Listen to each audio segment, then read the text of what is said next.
கழிவு நீர் வெளியேற்றம், சூவேஜ் டிஸ்போசல்.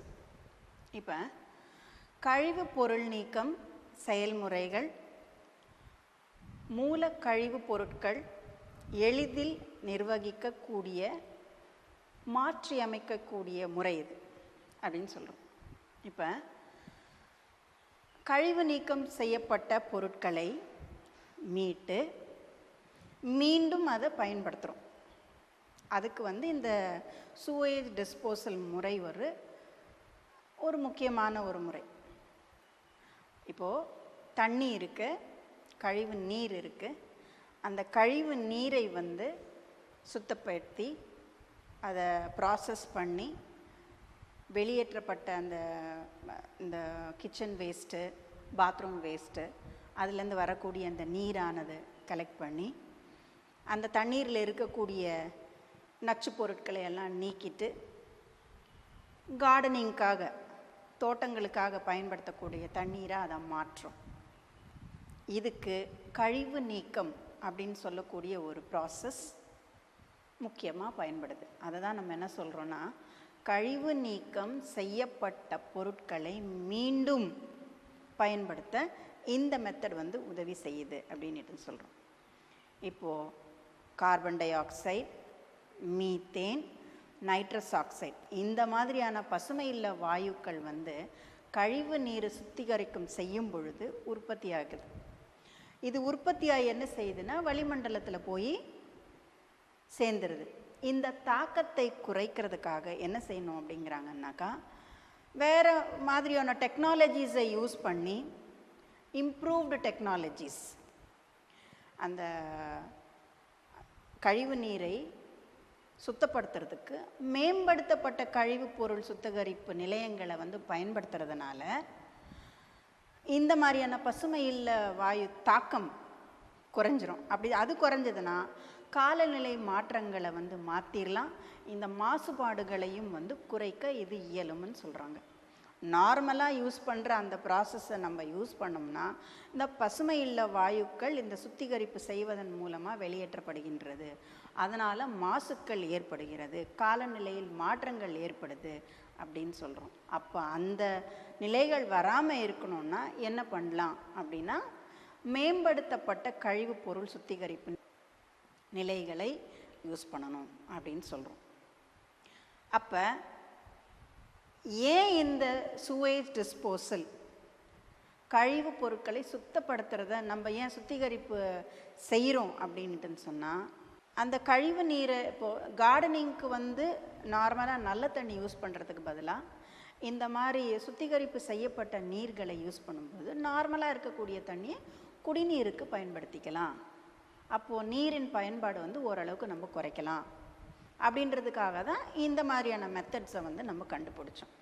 இப்போது வீடு மற்றும் தொழிற்சாலைகளிலிருந்து வரக்கூடிய கழிவு பொருட்கள்,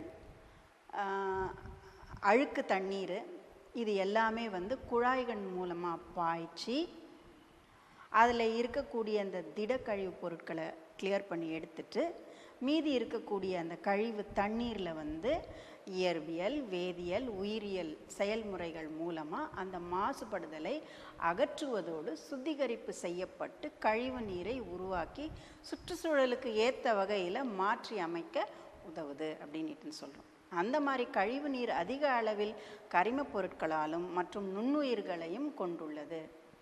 இந்த நீரோடைகள், ஆறுகள் போன்ற இயற்கை நீர்நிலைகளுக்கு நேரடியாக இவற்றை வெளியேற்ற முடியாது. இப்போ ஆலைகள்லேருந்து வரக்கூடிய இந்த ஆலை கம்பெனிஸு, ஃபேக்ட்ரிஸ்லேருந்து வருது இல்லையா கழிவு நீர், இதை ஆலை எங்கே கொண்டு சேர்க்குறோம்? நம்ம ஆறுகளில் கொண்டு சேர்க்குறோம், நீர்நிலைகளில் கொண்டு சேர்க்கும் பொழுது அந்த கழிவு பொருட்களில் இருக்கக்கூடிய அந்த கெமிக்கல்ஸ் அந்த நீர்நிலைகளில் அடையும் பொழுது அங்கே வாழக்கூடிய உயிரினங்களெல்லாம் என்ன ஆகிடுது?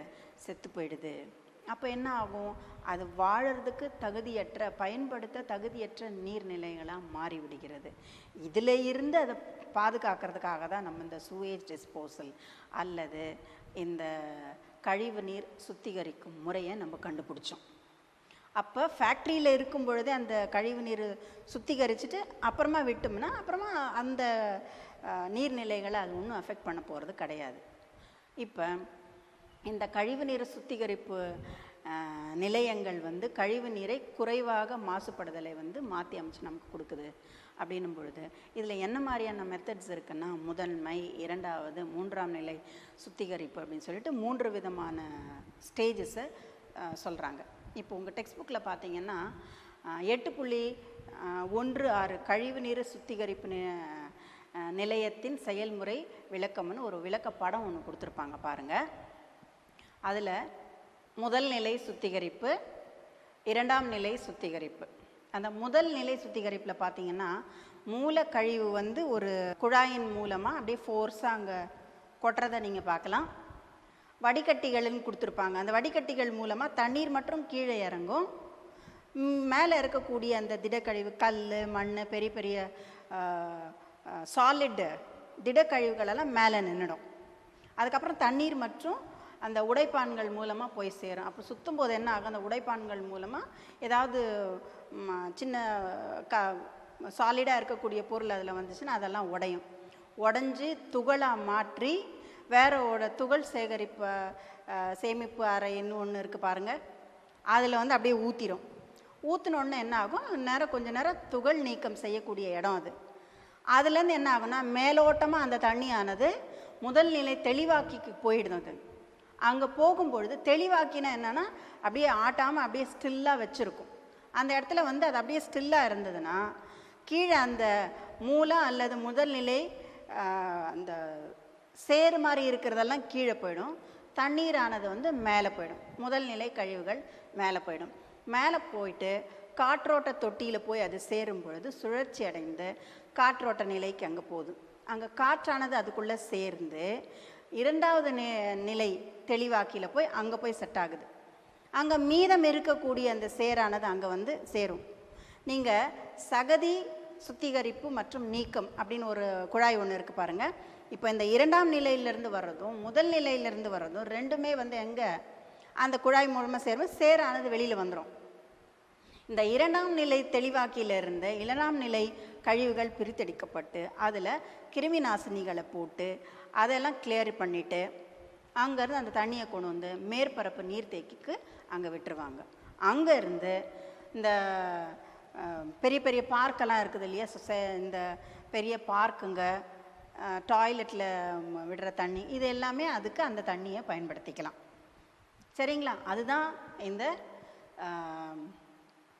கழிவு நீர் சுத்திகரிப்பு நிலையத்தின் செயல்முறை விளக்கப்படம். இது ஒன்று பார்த்தீங்கன்னாவே உங்களுக்கு அந்த எப்படி அந்த கழிவு நீரை சுத்திகரிப்பு செய்கிறாங்கன்றது உங்களுக்கு புரிஞ்சிடும். அடுத்தது வந்து இப்போது இந்த டிஸ்போசல், சுவேஜ் டிஸ்போசல்னு சொல்லும்பொழுது அதுக்கு கீழே என்னெல்லாம் வருது அப்படின்னு பார்த்தீங்கன்னா திடக்கழிவு மேலாண்மை, solid waste management and liquid waste மேனேஜ்மெண்ட்டுன்னு 2 வருது. கழிவுகளில் வந்து 2 விதமான கழிவுப் பொருட்கள் இருக்குது. திடக்கழிவு ஒன்று, திரவ கழிவு ஒன்று. இப்போ திடக்கழிவுகள்னு பார்த்திங்கன்னா மரக்கட்டை, பேப்பர்ஸு, பிளாஸ்டிக்ஸு, இது எல்லாமே வந்து திடக்கழிவு. சாலிடாக இருக்கக்கூடியது திடமான பொருட்கள் எல்லாமே திடக்கழிவுன்னு தான் சொல்கிறோம். இந்த திடக்கழிவு மேலாண்மை திடமான கழிவுகளை சேகரித்து சுத்திகரிப்பு செஞ்சு அதை ரீசைக்கிள் பண்ணக்கூட மறுசுழற்சி பண்ணி அதை பயன்படுத்திக்கலாம் அப்படின்ட்டுன்னு சொல்கிறோம். அப்போது என்ன பண்ணுறாங்கன்னா பேப்பர்ஸ் எல்லாம் பேப்பர்ஸ் எல்லாம் நிறைய இருந்ததுன்னா அந்த பேப்பரெல்லாம் கலெக்ட் பண்ணி மரக்கூழாக்கி திரும்பி இன்னொரு வாட்டி பேப்பர் செய்கிறதுக்கு அதை யூஸ் பண்ணிக்கிறாங்க. அதே மாதிரி பிளாஸ்டிக் பொருட்களை எல்லாமே வந்து அதை கலெக்ட் பண்ணி அதை ரீசைக்கிள் பண்ணி மறுசுழற்சி பண்ணி பிளாஸ்டிக் பேப்பர்ஸு கவர்ஸ் எல்லாம் பண்ணி பட் தென் மறுசுழற்சி பண்ணுறதுக்கு அதை பயன்படுத்துகிறாங்க. அது மட்டும் இல்லாமல் இதை மேம்படுத்துறதுனால ஒரு முக்கியமான ஒரு முறையை ஒன்று கண்டுபிடிச்சாங்க. மறுசுழற்சி செய்வது எப்படி அப்படிங்கிறது வந்து அதெல்லாமே கூட அதில் தான் கண்டுபிடிச்சாங்க. நிலத்தில் நிரப்புதல், எரித்து சாம்பலாக்குதல், மீட்பு, மறுசுழற்சி, உரமாக்குதல் மற்றும் உயர் வெப்ப சிதைவு ஆகிய முறைகளின் மூலமாக இந்த திடக்கழிவு மேலாண்மையை உள்ளடக்கியது அப்படின்னு சொல்கிறோம். நிலப்பரப்பில் லேண்ட்ஃபில்ஸில் கொண்டு வந்து அப்படியே பரப்புறது, எரித்து சாம்பலாக்குறது, இது எல்லாத்தையும் பிரித்து எடுக்கிறது, மறுசுழற்சி பண்ணுறது, உரமாக மாற்றுறது, உயர் வெப்பத்தில் வந்து அதை சிதைக்கிறது, இது எல்லாமே வந்து திடக்கழிவு மேலாண்மை. இப்போ இந்த திடக்கழிவு பொருள் சுத்திகரிப்பு மற்றும் அகற்றுவதற்கான தொழில்நுட்ப முன்னேற்றம் புதுப்பிக்க ஆற்றல் கரிம எரிவாயு மாற்றி அமைக்க உதவுகிறது. சரியா? இப்போ அடுத்தது உயிர்களால் சிதைக்க முடியாத நச்சுத்தன்மையினை கொண்ட மின்னணு கழிவுகள் மனித நலத்தை அச்சுறுத்தலுக்கு உட்படுத்துவதுடன் மறுசுழற்சியின் போது வெளியிடும் புகை வெளியேற்றம் மற்றும் அவற்றின் கசிதல் நீர்நிலைகளுக்கு மிகப்பெரிய அச்சுறுத்தலை உருவாக்குகின்றன. இந்த பிரச்சனையை குறைக்க தான் இந்த வேளாண் நிலப்பரப்புதலே ஒரு சிறந்த முறைன்னு சொல்கிறோம். நம்ம வேளாண் நிலப்பரப்பு அப்படிங்கிறது அக்ரிகல்ச்சரல் லேண்ட்ஃபில்ஸ், அதுதான் பெஸ்ட்டான முறை அப்படின்னுட்டு சொல்கிறோம். உயிர்களால் சிதைக்க முடியாத நச்சுத்தன்மையோட இப்போது ஏதாவது பொருட்களை நம்ம மண்ணுக்குள்ளே புதைச்சி வைக்கும்போது அது என்ன செய்யணும், சிதைவடைகிறது அப்படின்னு சொல்கிறோம். ஆனால் சில பொருட்கள் மின்னணு பொருள் எலக்ட்ரிக்கல் கூட்ஸ் நீங்கள் என்ன தான் மண்ணில் புதைச்சி வச்சாலும் அது என்ன செய்யாது, மக்காது. அந்த மாதிரி மக்காமல் இருக்கக்கூடிய பொருட்கள் மனித நலத்தை என்ன பண்ணுது, அச்சுறுத்தலுக்கு நம்மளை ஆளாக்கி வச்சிருக்கு. அந்த மாதிரியான பொருட்களை எதன் மூலமாக நம்ம அதில் தீர்வு காணலாம் அப்படின்னு சொன்னால் வேளாண் நிலப்பரப்பின் மூலமாக நம்ம அதுக்கு ஒரு சிறந்த தீர்வு முறையாகும் அப்படின்னு சொல்கிறோம். அடுத்தது திரவ கழிவு மேலாண்மை, லிக்விட் வேஸ்ட் மேனேஜ்மெண்ட். இதை திரவக்கழிவு என்பது மூல ஆதாரங்கள் மற்றும் மூலமறியா ஆதாரங்கள் எதன் மூலமாக வருது அப்படின்றது தெரிஞ்சிருந்தாலும் சரி தெரியாமல் இருந்தாலும் சரி, மூல வெளியேற்றப்படும் வெள்ள நீர் மற்றும் கழிவு நீர் ஆகியவற்றை உள்ளடக்கியது. அப்போது பாயிண்ட் சோர்ஸ், நான் பாயிண்ட் சோர்ஸ், இது ரெண்டு மூலமாக வெளியேற்றப்பட்ட அந்த வெள்ள நீர் கழிவு நீரானதை என்னன்னு சொல்கிறோன்னா லிக்விட் வேஸ்ட், திரவ கழிவு அப்படின்னு சொல்கிறோம். இது வீடுகளிலிருந்து வெளியேறும் கழிவு நீர், தொழிற்சாலைகளில் சுத்தப்படுத்தப்பட்டு பயன்படும் கழிவு நீர் திரவங்கள், வீணடிக்கப்பட்ட அழுக்கு நீக்கிகள், இது எல்லாமே திரவ கழிவுகளுக்கு எடுத்துக்காட்டாகும். நம்ம வீட்டிலேருந்து வரக்கூடியது, தொழிற்சாலைகளிலிருந்து வரக்கூடியது, வீணடிக்கப்பட்ட அழுக்கு நீக்கிகள், இது எல்லாமே திரவ கழிவில் வந்துடுது. நகராட்சி கழிவுகளிலிருந்து வெளியேற்றப்படும் நீர் தீங்கு விளைவிக்கக்கூடிய கிருமிகளை கொண்டுள்ளது. இதுவும் பயனுறு நீர், கிரே வாட்டர்னு சொல்கிறோம். இப்போ கிரே வாட்டர் நீர், பயனுறு நீர் அப்படின்னு எதை சொல்கிறோம்? நம்ம நகராட்சி கழிவுகளிலிருந்து வெளியேற்றப்படும் நீர் தீங்கு விளைவிக்கக்கூடிய நோய் கிருமிகளை கொண்டுள்ளது. அப்போ நகராட்சியிலேருந்து வரக்கூடிய நீரானது நிறைய ஜெர்ம்ஸ் எல்லாம் அதில் இருக்கும், கிருமிகளை நிறைய கொண்டுள்ளது. அந்த மாதிரியான நீரை கிரே வாட்டர் அல்லது பயனுறு நீர்ன்னு சொல்கிறோம். கழிப்பறை நீக்கலாக வீட்டு உபயோக கருவிகளிலிருந்து வரக்கூடிய நீரை வெளியேறும் நீர் பயனுறு நீருன்னு சொல்கிறோம்.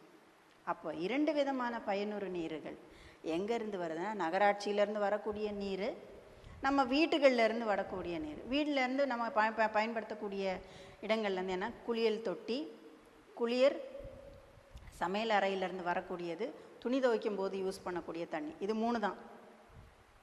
டாய்லெட்லேருந்து வரக்கூடிய தண்ணி கிடையாது. குளியல் தொட்டி, குளியல் நீர் தூவிகள், அப்புறம் சமையல் அறை கழுவிகள். சமையல் அறையில் எல்லாம் அரிசி கழுவுறது, காய்கறி கழுவுறது, அந்த மாதிரி தண்ணீர் எல்லாமே சமையல் அறையிலேருந்து வரக்கூடிய தண்ணீர். நம்ம சாமானம் பாத்திரங்கள் எல்லாம் கழுவுறோம் இல்லையா, அந்த தண்ணீர். துணி துவைக்கிறதுக்காக நம்ம வாஷிங் மிஷினில் யூஸ் பண்ணுறோம் இல்லையா தண்ணி, அந்த தண்ணி, இது எல்லாமே வீடுகள்லேருந்து வரக்கூடிய நீர். இந்த நீரும் பயனுறு நீருன்னு தான் சொல்கிறோம். அப்போ நகராட்சியிலேருந்து வரக்கூடியது அது ஒரு விதமான கிரே வாட்டர், வீடுகளிலிருந்து வருது அதுவும் பயனுறு நீர் தான். இந்த 2 நகராட்சி கழிவுகள் உயிரியல் முறையில் நச்சுக்கள் நீக்கப்பட்ட பிறகு மறுசுழற்சி செய்யப்படுகின்றது. வீட்டு உபயோக கழிவு நீர் மறுசுழற்சி செய்யப்பட்டு தோட்டங்களுக்கு பயன்படுகிறது. குளிக்கிற தண்ணி, அப்புறம் சமையல் அறையில் பயன்படுத்தக்கூடிய தண்ணி, துணி துவைக்கிறதுக்கு யூஸ் படுத்தப்பட்ட தண்ணி, இது எல்லாமே தண்ணி. இந்த தண்ணியானது அதுவும் பயனுறு நீர், கிரே வாட்டர். அப்போ 2 விதமான கிரே வாட்டர். இந்த 2 விதமான கிரே வாட்டரை என்ன பண்ணுறாங்க அப்படின்னா, நகராட்சியிலேருந்து வரக்கூடிய அந்த கழிவு நீரை வந்து உயிரியல் முறையில் வந்து அந்த நச்சு பொருட்களை நீக்கிட்டு மறுசுழற்சி செய்கிறாங்க. அதே மாதிரி வீட்டிலேருந்து நம்ம பயன்படுத்துகிற தண்ணீரை வந்து அதையும் சுத்திகரிப்பு செஞ்சு தோட்டங்களுக்கு பயன்படுத்துகிறாங்க. அப்போ இதையும் மறுசுழற்சி பண்ணுறாங்க, அதையும் மறுசுழற்சி பண்ணுறாங்க. 2 கிரே வாட்டர்ஸையுமே வந்து மறுசுழற்சி பண்ணி தோட்டங்களுக்கு பயன்படுத்துகிறாங்க. அதை தான் வந்து லிக்விட் வேஸ்ட் மேனேஜ்மெண்ட் அல்லது திரவ கழிவு மேலாண்மைன்னு சொல்கிறோம். அடுத்தது சுற்றுச்சூழல் தாக்க மதிப்பீடு, என்வாயன்மெண்டல் இம்பேக்ட் அசஸ்மெண்ட். இப்போ சுற்றுச்சூழல் தாக்க மதிப்பீடு என்பது சுற்றுச்சூழல் மேலாண்மையின் ஒரு உபயமாகும். இது எந்த அளவுக்கு நம்ம வந்து மேம்படுத்தி வச்சுருக்கோம் அப்படிங்கிறத வந்து நம்ம கால்குலேட் பண்ணி பார்க்கலாம். சூழல் மண்டலம் மற்றும் உயிரியல் சமுதாயங்கள் மீது ஏற்படுத்தப்படும் தாக்கத்தை வெகுவாக குறைக்க இயற்கை வளங்களை உகந்த அளவு பயன்படுத்தவும் கட்டுப்படுத்தவும் பரிந்துரைக்க உதவுகின்றது. சுற்றுச்சூழல் தாக்க மதிப்பீடில் வந்து இது எதுக்கு ரொம்ப முக்கியம் வாய்ந்ததாக நம்ம கருதுகிறோம் அப்படின்னா, நகரமயமாக்குதல் இதில் வந்து ரொம்ப முக்கியமான ஒரு ஃபேக்ட். நெடுஞ்சாலைகள் கட்டுதல், அணை கட்டுதல், இதுக்கு முன்மொழியப்பட்ட இடங்கள் இந்த மாதிரியான இடங்கள் அப்படின்னு சொல்லிட்டு சொன்னாங்கன்னா, அணைக்கட்டுகள் கட்டினாலும் சரி, நெடுஞ்சாலைகள் கட்டினாலும் அதற்குரிய அடுத்து என்ன நிகழப்போகிறது அதனால் அப்படின்னு சொல்லிட்டு முன்னக்கூட்டியே கண்காணிக்கப்பட்டு ரெடியாக வைக்கிறது தான் இந்த என்வாயன்மெண்டல் அசஸ்மெண்ட். இப்போது குறிப்பிட்ட இடத்துல ஒரு நெடுஞ்சாலை கட்டுறாங்க அப்படின்னா அந்த இடத்துனால என்னெல்லாம் பாதிக்கப்படுகிறது, சுற்றுச்சூழலின் விளைவுகளை முன்னரே கண்காணிக்க இது ஒன்று பயன்படும். அந்த இடத்துல காடு அழிக்கணுமா, இல்லை மரங்கள் அழிக்கணுமா, ஏரிகளை கிளியர் பண்ணணுமா, அப்போ தான் இந்த நெடுஞ்சாலைகளை கட்ட முடியுமா, அணைகளை எப்படி கட்டுறது, அங்கேயும் காடுகளை அழிக்கணுமா, அதை அழித்தா அதனுடைய விளைவுகள் என்ன, அது எல்லாமே வந்து இந்த என்வாயன்மெண்டல் இம்பேக்ட் அசஸ்மெண்ட் இதை வச்சு தான் அதை வந்து மதிப்பீடு செய்ய முடியும். இதெல்லாம் வந்து சமூக, பொருளாதார, கலாச்சார மற்றும் மனித நல தாக்கம் ஆகியவற்றை கருத்தில் கொண்டு அறிமுகப்படுத்தப்பட்ட ஒரு முறை.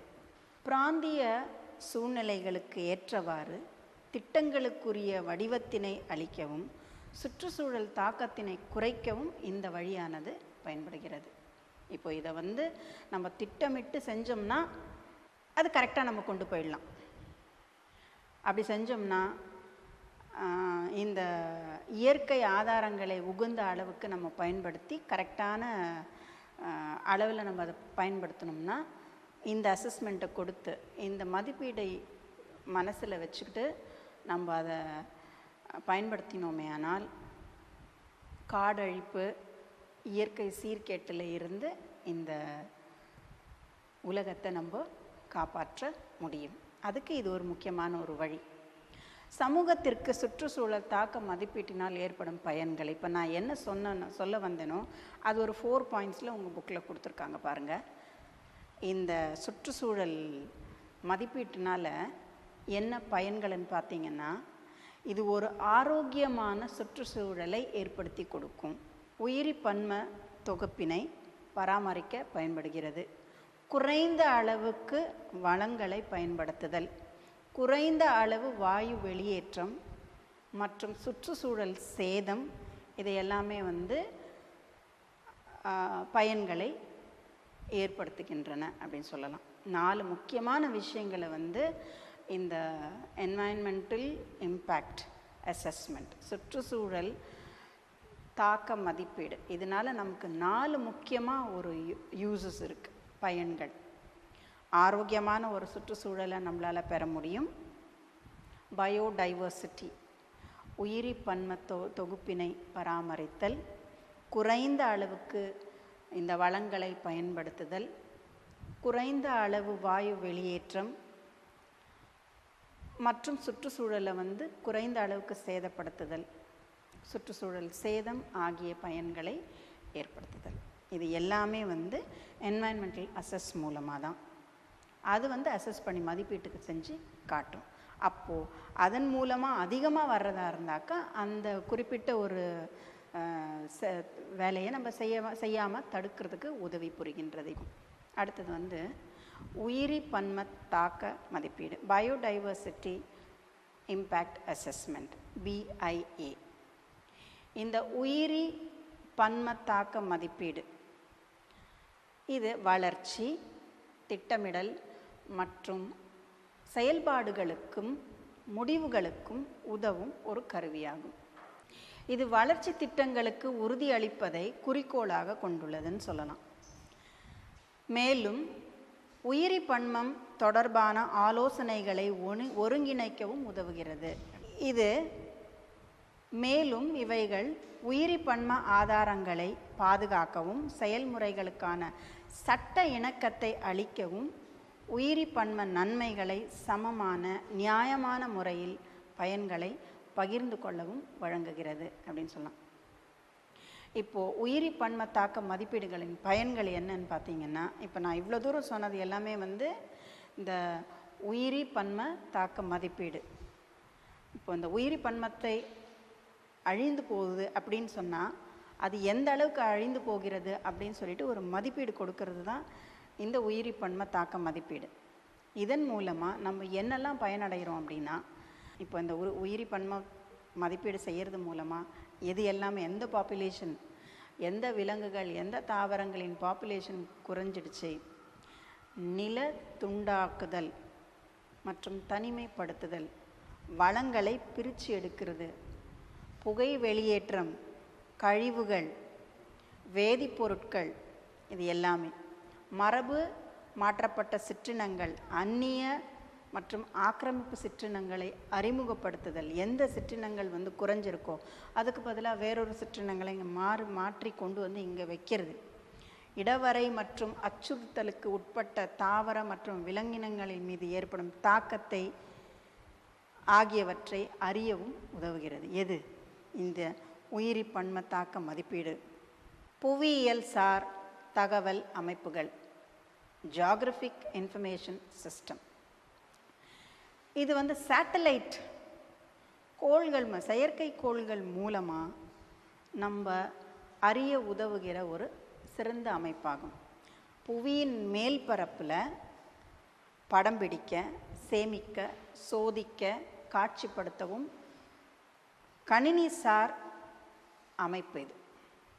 இது புவி சார்ந்த தகவல், புவி மற்றும் வான் தகவல்கள் அளிக்கவும், திறம்பட கையாளுவதற்கு, பகுத்தறிதலுக்கும் நிர்வகிக்கவும் இது உதவுகிறதுன்னு சொல்கிறோம். பூமியின் மேல் பரப்பில் ஒரு பொருளின் நிலை எப்படி இருக்குன்னு அதை நிர்ணயிக்க இந்த செயற்கைக்கோளானது உதவுகின்ற ஒரு சிறந்த அமைப்பாகும் அப்படின்னு சொல்கிறோம். புவியின் மீது உள்ள ஒரு அமைவிடத்தை மக்களுக்கு துல்லியமாக கொண்டு காட்டுறது, சம இடைவெளியில் நிலை நிறுத்தப்பட்டுள்ள பூமியின் மீது சுற்றி வரும் நட்சத்திர கூட்டம் போன்ற 30 செயற்கைக்கோள்கள் ஒருங்கமைந்த கூட்டமாகும். இந்த பூமி மேலே என்ன நடக்குதுன்னு மக்களுக்கு துல்லியமாக கொண்டு போய் சேர்க்கணும். அதுக்கு இது ஒரு சிறந்த முறைன்னு சொல்லலாம். சுரங்கம், வான் பயணம், வேளாண்மை மற்றும் கடல்சார் சூழல் தொகுப்பு உலகம் முழுவதும் அளந்தறியும் தற்போதைய பயன்பாட்டில் உள்ள சிறந்த செயலியாகும். இப்போ இந்த புவிசார் தகவல் அமைப்புகளின் முக்கியத்துவம் என்னன்னு பார்த்தீங்கன்னா, சூழல் தாக்க மதிப்பீடு, இயற்கை சீற்றம், வேளாண்மை, நிலச்சரிவு அபாயங்களை வரையறுக்க. இப்போது இயற்கை சீற்றம் இந்த நேரத்தில் வரும், இதெல்லாம் சொல்கிறோம்ல வெதர் ரிப்போர்ட்டில் என்னன்னு சொல்கிறோம், இந்த நேரத்தில் மழை வரும், இந்த நேரத்தில் புயல் வரும், அப்படிலாம் கண்டறிஞ்சு சொல்கிறோம் இல்லையா? இந்த மாதிரி இல்லை தான். நிலப்பரப்பு மற்றும் பயன்பாடு தீர்மானிக்க, வெள்ள அபாய பாதிப்புகளை மதிப்பீடு, இவ்வளோ தூரத்துக்கு வெள்ளம் வந்திருக்கு, அதனுடைய பாதிப்புகள் என்னன்னு கண்டறிஞ்சு சொல்கிறது கூட இதுதான். மேலே சேட்டலைட்லேருந்து அந்த ஃபோட்டோஸு பிக்சர்ஸ் எல்லாம் எடுத்து நம்மளுக்கு காட்டும். இயற்கை வளங்களை மேலாண்மை செய்ய, மண் வரைபடம் உருவாக்க, ஈரநில வரைபடம் தயாரிக்கவும், நீர்ப்பாசன மேலாண்மை மற்றும் எரிமலை அபாயங்களை கண்டறிய. நம்ம ஊரில் வந்து எரிமலைகள் பற்றியெல்லாம் நம்ம கேள்விப்பட்டது கிடையாது. ஆனால் வெளிநாடுகளில் வந்து நிறைய இந்த எரிமலை இதனுடைய அபாயங்களை வந்து கண்டறியறதுக்காக இதெல்லாமே உதவி செய்கின்றது அப்படின்னு சொல்கிறோம் நம்ம. எது? இந்த புவியியல் சார் தகவல் அமைப்புகள். இந்த நான் ஏற்கனவே சொன்ன இந்த GIS புவியியல் சார் தகவல் அமைப்புகள், அதில் வந்து என்ன செய்யுது அப்படின்னா, சூழல் தாக்க மதிப்பீடு, இயற்கை சீற்ற மேலாண்மை, நிலப்பரப்பு மற்றும் பயன்பாடை தீர்மானிக்க, வெள்ள அபாய பாதிப்புகளை மதிப்பிடுவதற்கு, இயற்கை வளங்களை மேலாண்மை செய்ய, மண் வரைபடம் உருவாக்க, ஈரநில வரைபடம் தயாரிப்பதற்கு, நீர்ப்பாசன மேலாண்மை, எரிமலை அபாயங்களை கண்டறிய. இது எல்லாத்துக்குமே வந்து எது பயன்படுகிறது? இந்த GISன்னு சொல்லக்கூடிய புவியியல் சார் தகவல் அமைப்புகள் தான் பயன்படுகிறது. அடுத்து தொலை உணரி, ரிமோட் சென்சிங். தொலை உணரி என்பது ஒரு குறிப்பிடப்பட்ட இடத்தில் இயற்பிய பண்புகளை கண்டுபிடிக்கவும் கண்காணிக்கவும் இது உதவுது அப்படின்னுட்டு சொல்கிறோம். ஒரு குறிப்பிட்ட இடத்துல சப்போஸ் ஒரு பெரிய காடு, அந்த இடத்துல நம்ம போய் பார்க்க முடியாத இடத்துல கூட இத்தனை மரங்கள் இருக்குது, இத்தனை விலங்குகள் இருக்குது, அதனுடைய அடர்த்தி எவ்வளோ, ஒரு தனி மரம் முதல் பெரிய தாவர தொகுப்பு மற்றும் வன உயிரிகளை பாதுகாக்கின்ற செயல்முறைகளை சரியான படக்குறிப்பு மற்றும் தகவல்கள் மூலமாக கண்டறிதல் கருவியாகும். இவ்வளோ மரங்கள் இருக்குது, இத்தனை மரங்கள் இருக்குது, இத்தனை விலங்குகள் இருக்குது அப்படின்னு இது படம் பிடிச்சு காட்டும். அதுதான் ரிமோட் சென்சிங். தூரத்துலேருந்தே அது வந்து நமக்கு படம் பிடிச்சி தகவல்களை நமக்கு கொடுக்கும். நில பயன்பாட்டு முறைகள் வகைப்பாட்டிற்கு மற்றும் அவற்றை அறிந்து கொள்வதற்கு உரிய பன்மம் உயிரி பன்மம் எவ்வளோ இருக்குது, குறைந்திருக்கா, அதிகமாக இருக்கா, அதன் பணப்பயிறு, மருத்துவ தாவரங்கள் எத்தனை இருக்குது, பணப்பயிர்கள் இருக்கா இல்லையா, மருத்துவ தாவரங்கள் எத்தனை இருக்குது, என்ன மாதிரியான மருத்துவ தாவரங்களுக்கு இருக்குது, அச்சுறுத்தலுக்கு உட்பட்ட தாவரங்கள் இருக்கா, என்னென்ன சிற்றினங்கள் இருக்குது, வருங்காலத்தில் இது பாதுகாக்கப்பட வேண்டியவையா, நிறையா இருக்கா, குறைஞ்சி இருக்கா, இது மாதிரி தகவல்களை எல்லாம் நமக்கு சேகரித்து கொடுக்கறது யாருன்னா தொலை உணரி, ரிமோட் சென்சிங். இப்போது இதனுடைய பயன்கள் என்னென்னா, விரும்பத்தக்க சூழலை நிர்ணயிக்கவும், நோய் பரவுதல் மற்றும் கட்டுப்படுத்துதல் முதலியவற்றை அறிய உதவுகின்றது. வனத்தீ மற்றும் சிற்றின பரவலை வரைபடமாக்கவும் இது உதவுது. நகர பகுதி வளர்ச்சி மற்றும் வேளாண் நிலம் அல்லது காடுகளில் பல வருடங்களில் நிகழும் மாறுபாடுகளையும் இது கண்காணிக்க உதவுகிறது. கடல் மட்டம், கடல் அடிமட்டம் மற்றும் அவற்றின் வளங்களையும் படமாக்க இது உதவுகிறதுன்னு சொல்கிறோம். நம்ம என்னெல்லாம் தாவரம் நமக்கு தேவை, அதனுடைய நிலைகள் என்ன, இதால் நோய்கள் உண்டாகுதா இல்லையா, வனத்தீ இருக்கா, அது ஏற்படுமா, இந்த மாதிரியான விஷயங்களை நமக்கு வந்து படம் பிடிச்சி கரெக்டான நேரத்தில் நமக்கு படம் பிடிச்சி கொடுக்கறது தான் இந்த ரிமோட் சென்சிங்.